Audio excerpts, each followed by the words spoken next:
Ne,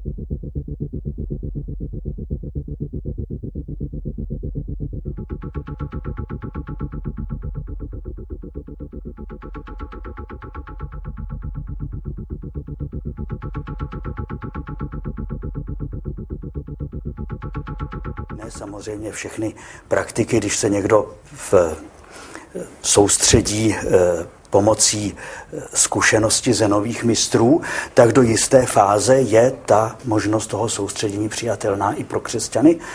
Ovšem ta meditace vždycky křesťanská musí být zacílena na osobního Boha a především skrze Ježíše Krista. My se nesoustředujeme na prázdno, které v sobě máme, ale na Boha, který v nás přebývá.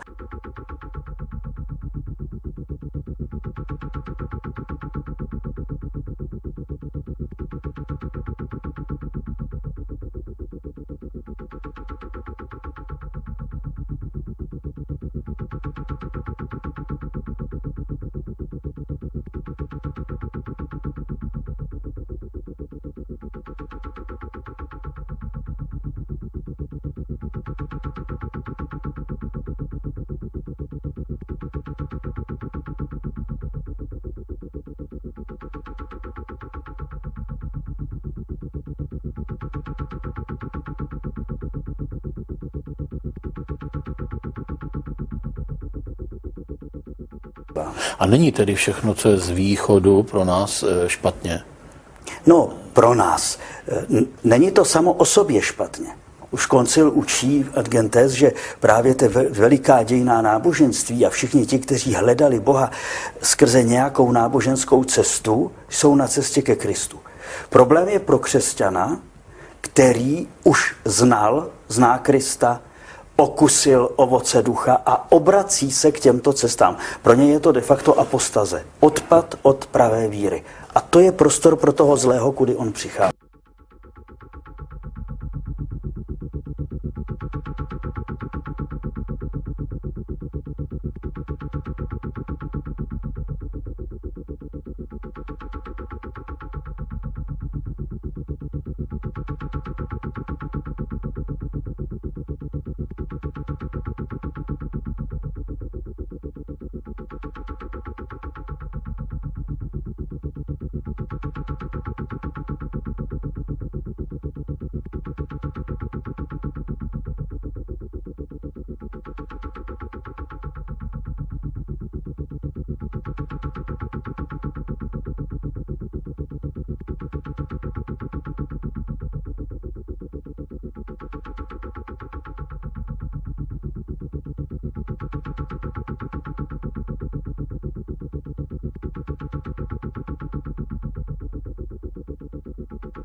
Otazníky mluvíme o uzdravení. Vojtěše, slyšel jsem, že taková mše svatá má hlavně pomoci vyřešit problémy živých členů rodiny, kteří pikají za viny svých předků. Nebo to není pravda? Ne, tak to opravdu není. V tomhletom skutečně mají pravdu otcové biskupové a kvůli tomu asi taky to byl jeden z hlavních důvodů, proč napsali sami tu instrukci, pan arcibiskup Duka, a potom také nechali přeložit tu instrukci francouzských biskupů, protože to by bylo velké nedorozumění. My nepikáme za viny předků. Každý nese zodpovědnost za svoje hříchy. Když jsem mluvil s otcem arcibiskupem Dukou na téma o tom uzdravení takzvaném uzdravení rodových kořenů a právě jsem za ním byl také v souvislosti s tímto pořadem tak nějak jako popovídat a taky se domluvit, co by mu leželo nejvíce na srdci, tak říkal, že právě toto. Aby se zdůraznilo našim věřícím lidem, že toto není pravda. A zatím stojíme všichni. Tak to není.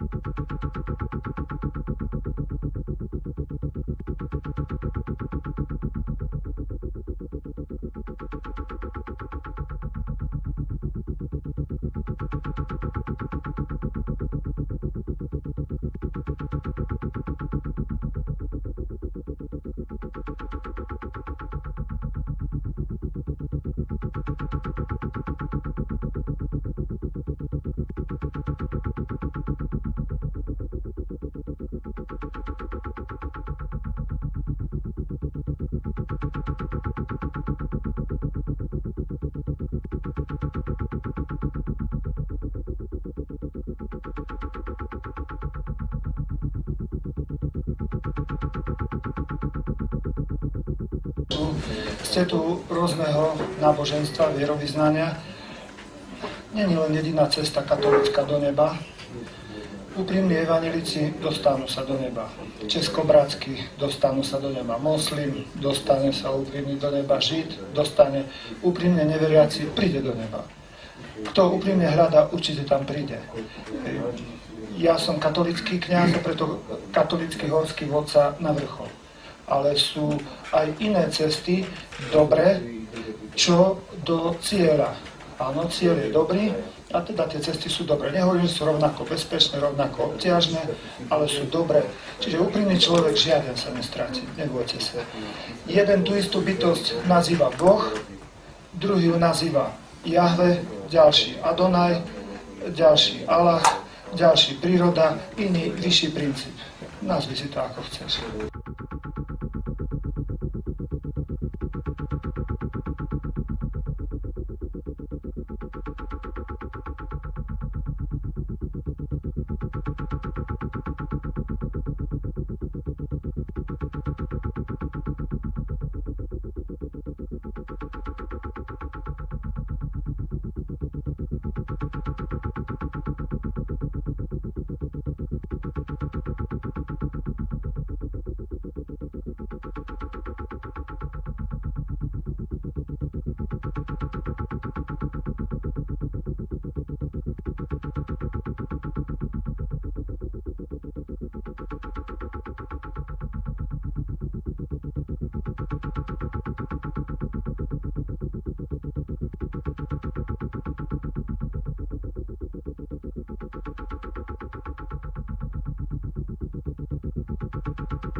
Alebo dreveného božika si spravili, opili sa a potom sa plodili matka so synom, otec, dcero a všelijak.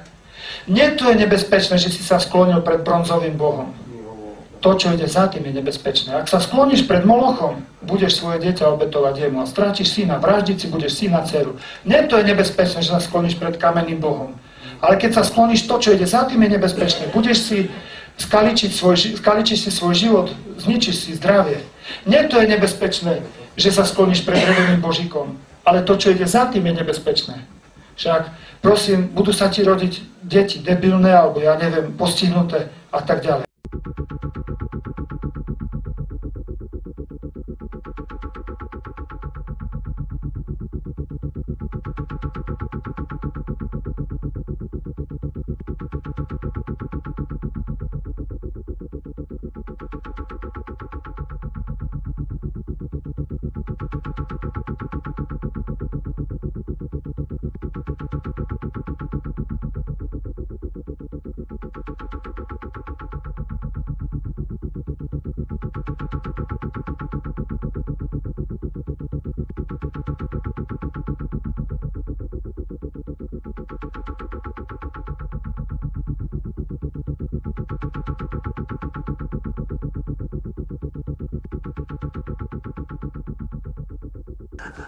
Vy veríte v nebo? Verím v nebo. To sú také predstavy, že tam budú ľudia spievať. A nebude nikto spievať. Že tam Tam bude troška nuda. Nie. Čo? To je taký posun, asi, že taká transcendencia z toho pozemského, poďme toho nebeského. Ja myslím, že to bude naozaj to, čo Pavol hovorí. A to bol veľký rečník, ani oko nevidel, ani ucho nepočul.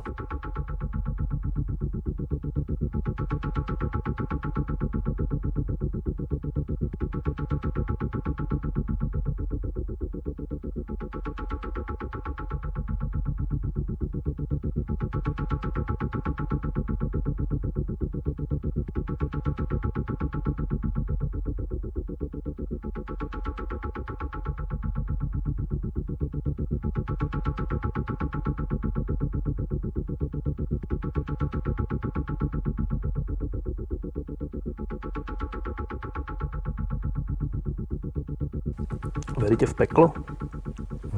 Keď človek verí v lásku, musí veriť aj nenávisť. Zase predstava pekla, to je tie kotle a čerti, ktorí tam robia zle. Vaša predstava pekla, čo to je? Nepripravenosť na túto lásku. Predstavte si, že by ste mali, možno by som takto povedal, že viem, že budem žiť na slnku. Príde slnko, zosilnie v máji, v júni a ja viem, že chcem na tom slnku stráviť celý deň. Pomaličky začnem opalovať. Ale ten, kto sa vôbec na to nepripraví jednoducho a do toho slnka tak bude musieť vstúpiť, zažije tú hrôzu toho slnka. Nie tie teplé lúče, ale to, že to slnko začne páliť. Že mne to tak prípada, ako keby som ja bol nejakým takým skleneným pohárom a začína sa pomaličky zohrievať, aby som mohol byť vložený do vriacej vody. Ale keď nebudem zohrievať sám seba, budem ako taký studený vložený, tak ma to bude strašne, ma to bude boleť a páliť. Ako nepripravím sa na tú teplotu lásky, na tú teplotu večného života. Že pre mňa je peklo, ako to je tá hrôza, že vstúpite do prostredia, ktoré je nesmierne krásne, ale vy ste nič v živote neurobili preto, aby ste v tom prostredí mohli žiť. A budete v ňom musieť žiť. To je peklo. Budete žiť v nebi? Áno. A pričom budete v pekle? Áno.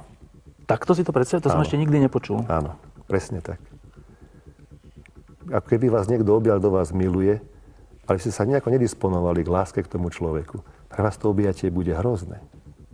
Pre vás to objatie bude odporné. Necháte sa objať človekom, ktorý vás miluje, ktorého vy nemilujete? Nenecháte. A keď nás Boh objíme a my ho nemilujeme a on nás objíme v tej večnosti, to bude hrozné objatie.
Cirkev tisícročia používa pojem hriech.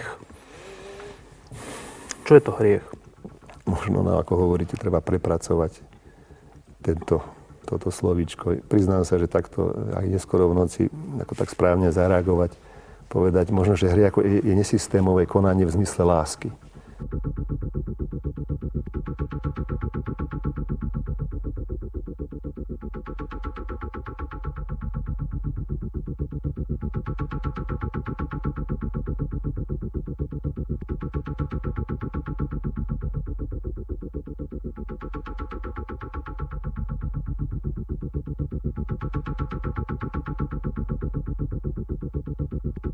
Ale koniec koncov pre mňa fascinujúce je, že pri tom poslednom určení hodnoty života človeka sa ten večný sudca pýta, bol som smedný, podal si mi pohár vody, dokonca až pivo.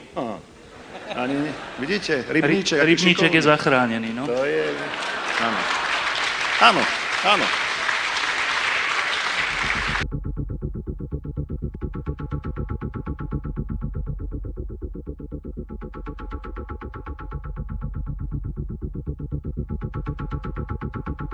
To tak byť. Ja si tak raz pamätám, ako som v Bratislave v Trojici, mal som taký príhovor a som sa snažil tak ospravedlniť nás kňazov, že my máme radi pivko. Máme radi tiež nejaké dobré filmíky, možno nejaké tie autíčka, možno sa aj my radi pekne oblečieme, máme radi peknú dovolenku. Niektorí tí kňazi naozaj ich poznáte a viete, že no, nič moc v tom, ako si v krstiteľskom rozmere života vzorovom, ale predsa len robia tú svoju robotu.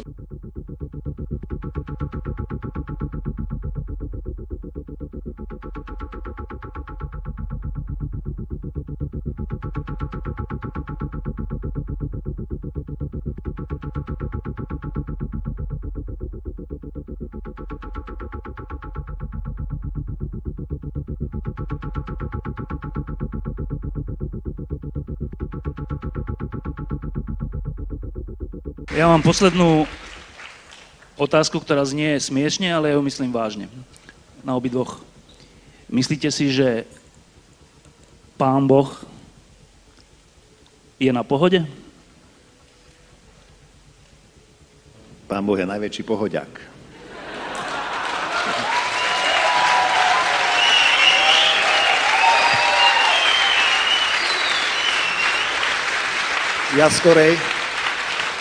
Ja skorej sa čudujem tej otázke, Štefan, lebo kde inde by mal byť? Pán Boh má rád ľudí, ktorí majú radosť z blízkosti, z hudby. Není čosi v hudbe, čosi božské. Stvoriť, napísať. A čo je zvláštne pre mňa, že to je jazyk jazykov. A keby ste tu boli z cudziny, hudbe rozumieme.